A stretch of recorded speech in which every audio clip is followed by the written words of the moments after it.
fancy the president to introduce the code of conduct to appointees present here. Many of you have not seen the code of conduct yet. Don't have a heart attack when you receive your copy. Ministers of State, Deputy Ministers, members of the Council of State, presidential staffers of Ghana are pledged to restore discipline, integrity, and accountability into our governance. Today, we're taking an important step towards appointees. This code represents a bold declaration of the standards we must uphold as servants of the public. It reflects our commitment to build a government that is ethical, responsive, and worthy of the people's trust. Let me be clear.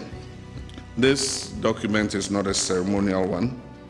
It is a living and enforceable framework that outlines what is expected of every individual appointed under this administration. Though the document often uses the term minister, it applies broadly to deputy ministers as well, to presidential staffers, and other political appointees within the executive arm of government. And I include myself. It applies to my vice president, myself, the president, the chief of staff, the executive secretary, all advisors. All of us are bound by this code of conduct. Why do we need a code of conduct? Because we must build a new political culture, one that is rooted in transparency, humility, and ethical leadership. Ghanaians deserve leaders who serve with honor and put the public interest ahead of their personal gain. This code is designed to guide our actions and decision-making and to make clear the consequences that will happen when we fall short.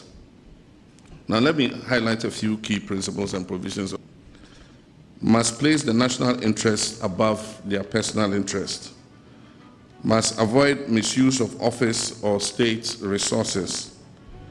Must declare and manage any potential conflict of interest. Must eschew opulence. Be accountable for every cedi or public money you spend. And be humble in service, measured in language, and respectful to citizens at all times. You are not in office to wield power. You are here to serve the people of Ghana. The second is conflict of interest. Any situation that creates a conflict between your personal interest and your official duties must be avoided or disclosed. This includes holding stakes in companies that deal with government or with your ministries, using insider knowledge. If you're a dormant partner in any business engaging with the government, even outside your ministry, you must disclose it in writing to this office. Not through a telephone call, not through a relative. You must submit an official declaration. Failure to do so will result in disciplinary action. Number 3, interest of friends and family. Public perception matters. You must not recommend them for contracts or appointments. If your actions give even the appearance of bias, you compromise the integrity of your office. Number 4, gifts and hampers. We all know our cultural fondness for gifts, but we must now draw a clear line between appreciation and influence. Appointees are prohibited from accepting gifts or favors, especially from companies or individuals whose value exceeds 20,000 Ghana cedis. It must be declared. And upon leaving office, the gift must be surrendered unless expressly permitted to retain it by the president. As for hampers and gift items, no government funds, including internally generated funds, are to be used to purchase or distribute hampers. The only exception is modest gifts to staff as a reward for excellence or retirement.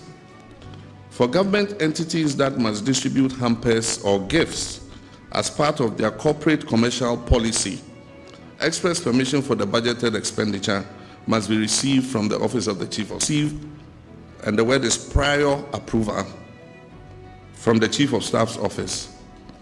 and after each official trip, where government is footing the bill, the trip must be necessary, it must be budgeted for, and aligned with national priorities. Retroactive approvals will no longer be entertained. Prohibition on purchasing state assets. No political appointee under this administration is permitted to purchase state assets, whether land, vehicles, shares, or buildings, directly or indirectly.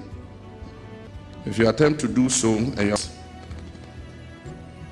sanctions for violation. The code sets out consequences for breach, public apology, or ultimately termination. Let me assure you that these sanctions are not cosmetic, they will be enforced.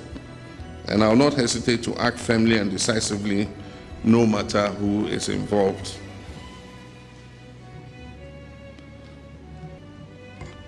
Kindly do not put me in a position where I have to make that drastic choice. Because when it comes to protecting the integrity of this government, it's one code of conduct. I invite the citizens of Ghana to play a role in monitoring compliance of this code. A portal will be created for the public to report suspected breaches with guarantees of confidentiality and impartial investigation. Ladies and gentlemen, what we launched today is more than a code. It is a declaration of intent. It is the foundation of a new ethos in public service, one that values ethics over expediency. On the 18th February 2025, I set a deadline of 31st March 2025 for all appointees who are taking office or being nominated at the time to declare their assets.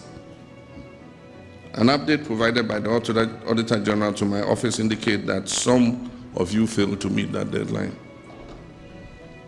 For all those who are appointed or nominated before 31st March 2025 and failed to meet the deadline, you are to forfeit 3 months of salary to be donated to the Ghana Medical Trust Fund, named after me, Mahama Cares.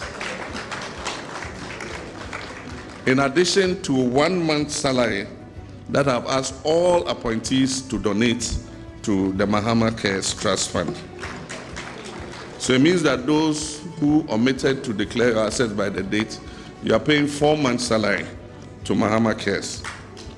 Your assets, count yourself automatically dismissed. The assets declaration regime is an important mechanism to check corruption and abuse of office. This is a very strict democracy.